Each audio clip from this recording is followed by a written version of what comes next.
Welcome to The Explainer. Today, we're diving into a seemingly tiny administrative move in Port Moresby that literally sent shockwaves through the global energy market and the highest halls of international diplomacy. Seriously, you have to ask yourself, how does closing just one single office spark an $800 million trade dispute? Well, we're going to get right into it because the answer reveals this incredibly fascinating intersection of local politics, global energy, and superpower maneuvering. Section 1. Shutting down Taiwan's office. Let's look at PNG's surprise move.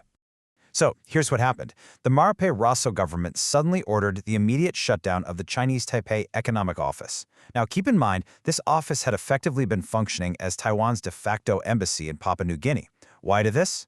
Well, PNG's foreign minister, Justin Tkachenko, called it a vital and necessary step toward deepening state-to-state trust and elevating the bilateral relationship with the People's Republic of China.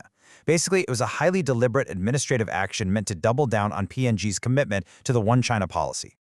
But as you might expect, Taipei did not just quietly pack its bags. Taiwan's foreign ministry strongly protested the unilateral decision, pointing out, they weren't even consulted in advance.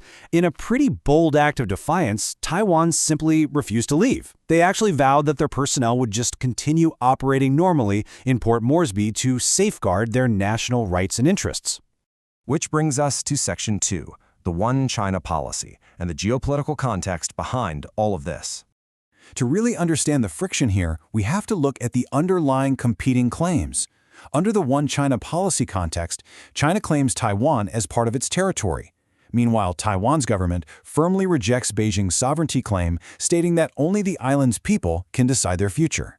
We're looking at this totally impartially just to highlight the extreme political stakes at play whenever any country interacts with Taiwan. And this really highlights Taiwan's delicate global position right now. Currently, Taipei holds formal diplomatic ties with just 12 nations, including Pacific nations like Palau, Tuvalu, and the Marshall Islands.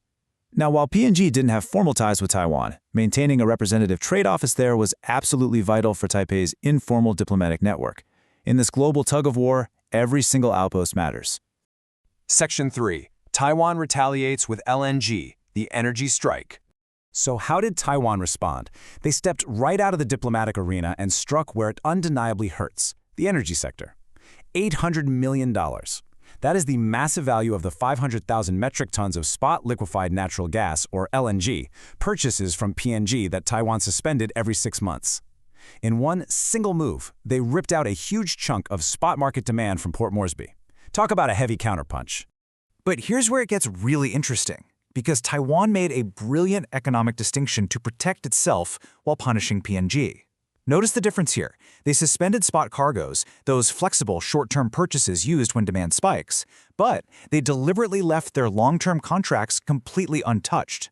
That means Taiwan will still import 1.2 million tons of PNG LNG annually, all the way through 2030. They managed to preserve their essential baseload energy supply without any interruption while still sending a very expensive message.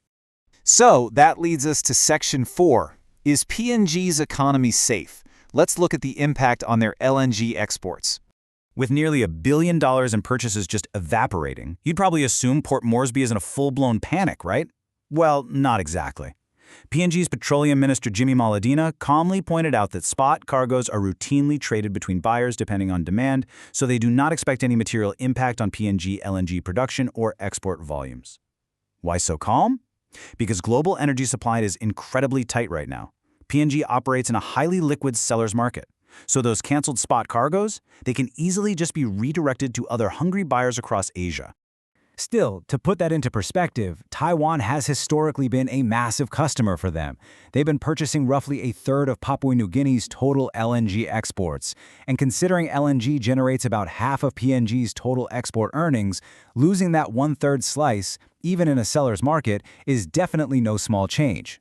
But let's flip the perspective for a second. Look at it from Taipei's side. PNG only makes up about 8% of energy-hungry Taiwan's overall LNG imports. Taiwan actually generates nearly half of its electricity from natural gas. So, while they certainly use PNG's gas, they still have a massive 92% flowing in from the rest of the world. That cushion is exactly what gave Taipei the leverage to make this strategic economic cut in the first place. Moving into Section 5, the geopolitical crossfire, where we look at the superpower maneuvers. Zooming all the way out to the macro level, it's pretty clear this is about way more than just a canceled office lease.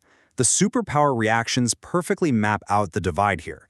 On one side, China highly appreciates the move, calling it the right decision and even suggesting it could serve as a model for others. On the flip side, the U.S. State Department is deeply concerned. They're actively urging governments to preserve their long-standing ties with Taipei because of the substantial economic and technological benefits they bring to partner countries. And that brings us to the core strategy at play behind this closure. Graham Smith from the Australian National University really hit the nail on the head. He notes that it's about PNG sending a deliberate signal to China that, despite its quite close security agreements with both Australia and the United States, it still very much wants to be China's friend. As Smith puts it, Taiwan has simply been caught in the crossfire of this giant geopolitical balancing act. Which leaves us with a really critical question to consider. As China publicly praises this maneuver, will other Pacific nations actually follow PNG's model and reshape global diplomacy to distance themselves from Taiwan? Or will Taiwan's targeted $800 million economic retaliation be enough to make them think twice? It is a fascinating standoff, and it absolutely proves how a single administrative decision can literally ripple across the globe. Thanks so much for joining me for this explainer. I hope it brought some clarity to a really complex topic, and I'll catch you next time.